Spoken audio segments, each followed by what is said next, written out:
लक्ष्मीपूजन. पावसाळ्याचे दिवस. 1963-65चा औंधमधला काळ. त्या काळी पाऊस पावसाळ्यातच पडायचा. त्यामुळं बाहेर धुवांधार पाऊस. दर दिवशी न चुकता येणारा रस्ता झाडण्याचा खराटाचा खर्र खर्र आवाज त्या मुसळधार पावसातही येतो. मग मात्र माझ्या बाबांचं कुतूहल चाळवतं. या गावात येऊन काही काळ उलटून गेलेला असतो. गावाच्या लयीची, गतीची, नादाची हळूहळू सवय होऊ लागलेली असते. त्यातलाच हाही एक आवाज.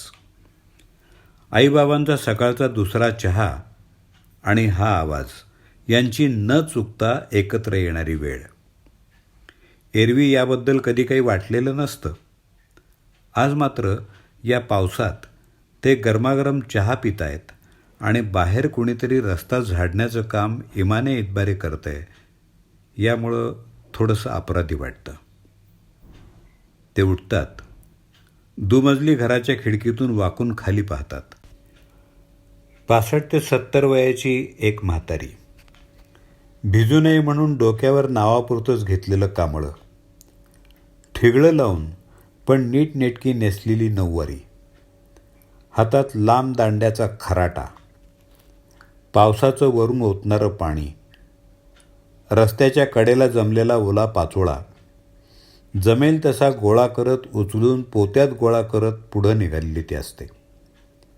बाबांना राहवत नाही.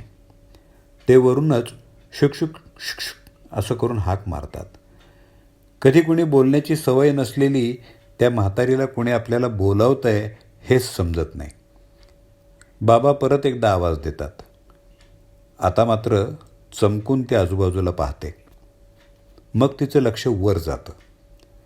बाबा तिला वर या असं सांगतात. तिच्या चेहऱ्यावर भीती आणि उत्सुकता याचं मिश्रण पसरतं. जिना चढून ती वर येते. बाबा तिला आत बोलावतात. ती अतिशय अवघडून अंग चोरून भिंतीला टेकून उकिडवी बसते. बाबा आईला चहा आण म्हणून सांगतात. आई एक जादाची कपबशी घेऊन तिच्यासमोर सारते. ती काहीच बोलत नाही. तिच्या गालावरून येणारं पाणी, तिच्या डोळ्यातलं की पावसाचं याचा पत्ता न लागू देता ती म्हणते, ही कपबशी चालत नाही मला. महाराची आहे मी मास्तरा. बाबा हसून म्हणतात, आम्हाला चालते, घ्या चहा. ती यावेळी मात्र थोडी जिद्दीनं म्हणते, तुम्हाला चालल पण म्यासनी नाही चालत तुमची. पिचकी, कानतुटकी काढा की एखादी, त्यातनंच मी घेतो बघा चहा. तुझ्याबद्दल ऐकून आहे मी मास्तर गावात. भला माणूस तू. तुला इटाळ केला तर गावात नाव नाही राहायचं बघ. आता मात्र आई हसून म्हणते, बाई आजपासून ही तुमची कपबशी. आम्ही नाही वापरणार. हवं असेल तर कान मोडून ठेवते उद्याला.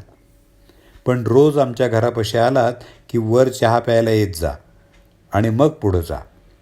म्हातारीच्या सुरकुतलेल्या चेहऱ्यावर अडकून राहिलेलं उरलेलं पाणी उघळतं.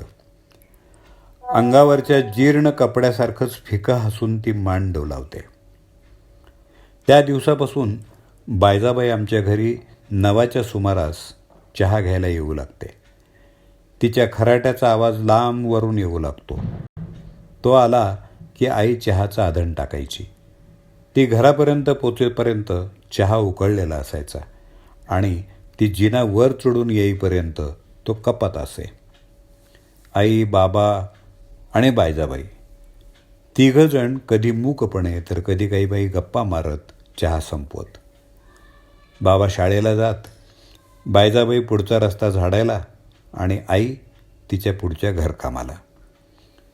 आई कधी तिला चहाबरोबर भाकरी, पोळीचा तुकडा नाहीतर इतर काही बाई खायला द्यायची.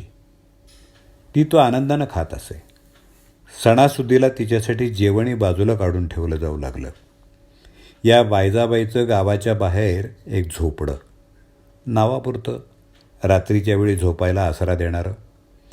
तिच्या मागच्या पुढच्या कुणाचाच पत्ता तिला माहीत नाही. या जगात दिवसभर गावचे रस्ते झाडायला जन्माला आल्याप्रमाणे ती सगळा दिवस गावात घालवी. कोणी शिळं पाकं, कधी आंबलेलं खायला द्यायचं. बस हेच ते काय आयुष्य बायजाबाईचं. कामाला मात्र चोख. गावातल्या रस्त्यावर कधीच कचरा दिसत नसे आणि त्याचं श्रेय बायजाबाईचंच. अशीच ती एक दिवस नेहमीप्रमाणे चहा प्यायला वर आली. आईनं चहा केला एकीकडं आणि दुसरीकडं दाण्याचं कूट करायचं म्हणून दाणे भाजायला घेतले. त्याचा खमंग वास घरभर पसरला. चहा पिऊन झाला. बाबा शाळेत गेले. तरी बायजाबाई आज थोडी घुटमळलीच. आईनं शेवटी विचारलं, काय गं बायजा, काही हवं आहे का?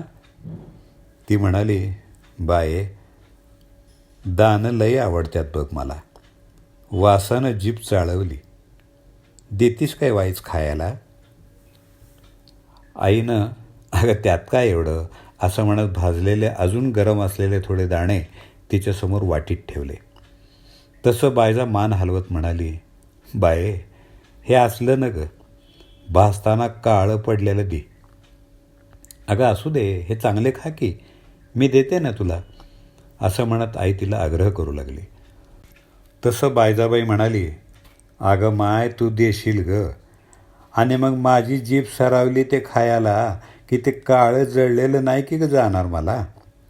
बाकीचे समजे तसलंच देत्यात बघ, तूही आपलं तेच दे.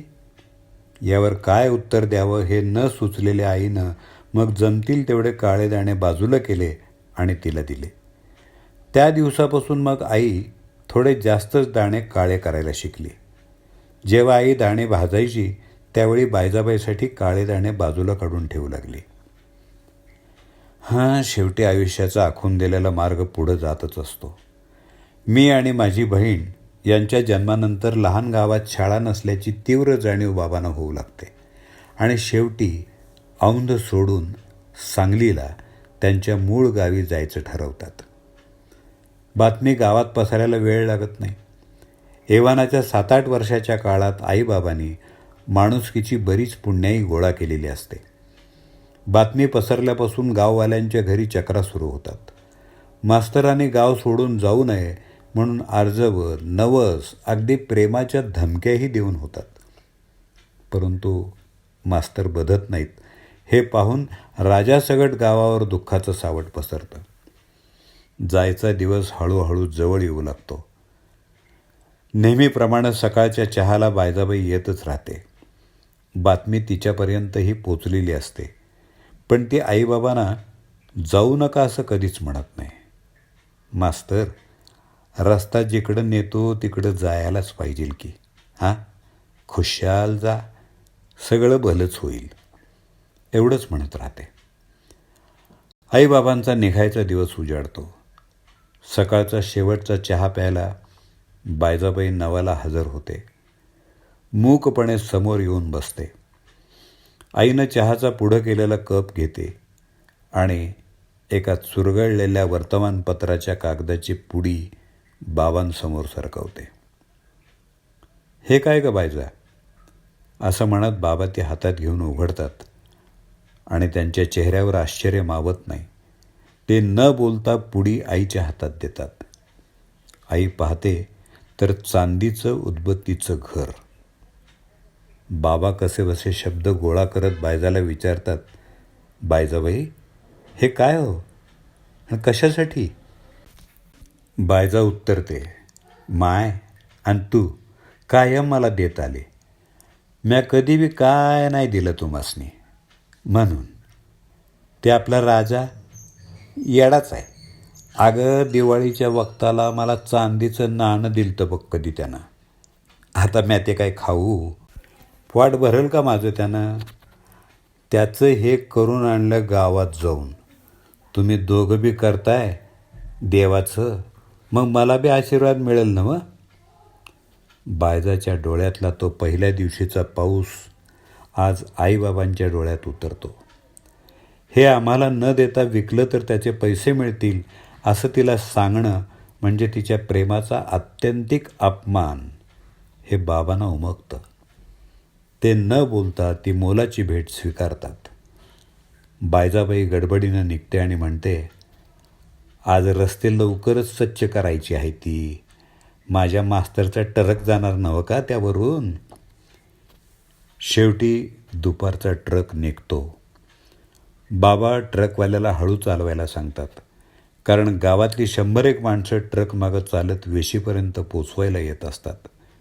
शेवटी ट्रक गती पकडतो. हात उंचावतात. त्या टरकाला ओवाळून कानशिलावर बोटं मोडणाऱ्या बायजाचे हे हात असतात.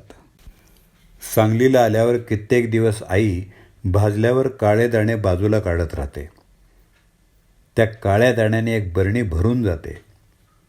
ते खाणारे मात्र नसते कोणी. शेवटी मात्र तिला लक्षपूर्वक दाणे कमी काळे करण्याची सवय लावून घ्यावी लागते. चांदीचं उदबत्तीचं घर देवघरात विराजमान होतं. त्यात लावल्या जाणाऱ्या उदबत्तीच्या धुरांच्या वलयाप्रमाणे काळाची वलयं उठत राहतात. त्या अस्पष्ट होत जाणाऱ्या धुराप्रमाणे बायजाबाई ही विस्मृतीच्या पडद्याआड अस्पष्ट होत जाते. मध्येच कधीतरी तिची गोष्ट बाबा कोणाला तरी सांगत राहतात. त्यावेळी तिच्या आठवणींचा सुवास उदबत्तीसारखाच सगळा आसमंत सुगंधित करत असतो. 2008 आई बाबा इथं अमेरिकेत येतात. भडंग, भाजणी, गोडा मसाला, मेतकूट असं सगळं काढून झाल्यावर बाबा एक मखमली डबी काढतात. म्हणतात, काहीतरी आणलंय तुझ्यासाठी. माझ्या बाबांना सोन्या चांदीच्या वस्तू घडवून घेण्याची दांडगी हौस. तसंच काहीतरी असणार असं मनाशी म्हणत मी ते उघडते, तर आत लक्ष्मीची चांदीची देखणी मूर्ती. मी बाबांना म्हणते, बाबा किती सुरेख घडवलेली आहे ही, पण कशासाठी हे इतकं महागाचं. आणि शिवाय तुम्हाला माहिती आहे की मी पूजा वगैरे काही करत नाही ते. बाबा म्हणतात, अगं लक्ष्मीची कुठे ही आहे बायजाबाईची.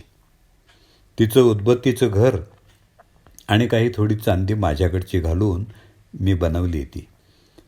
कष्ट करून मिळवलेलं धन सढळपणे दुसऱ्याला देता यायला हवं हे शिकलो त्या लक्ष्मीकडून. म्हणून तिची मूर्ती करून घेतली. आता तुझ्याकडं सांभाळती. मी निशब्द होते. मी खरं तर बायजाबाईला कधी पाहिलेलंही नसतं. त्यावेळी माझा जन्मही झालेला नसतो. त्या डबीत कापसात गुंडाळून ठेवलेल्या मूर्तीला मी हलकेच स्पर्श करते. त्या मखमलीत मला तिच्या खरखरीत हातांचा स्पर्श जाणवतो. ती डबी मी ठेवून देते. तेव्हापासून दिवाळीत लक्ष्मीपूजनाला आवर्जून पूजा करते ती बायजाबाईंची. आणि या लक्ष्मीकडं मागणं मागते की माये, तुझ्यासारखं नितळ मनाचं धन मलाही लाभू दे. लेखन शिल्पा केळकर. वाचन दत्ता सरदेशमुख.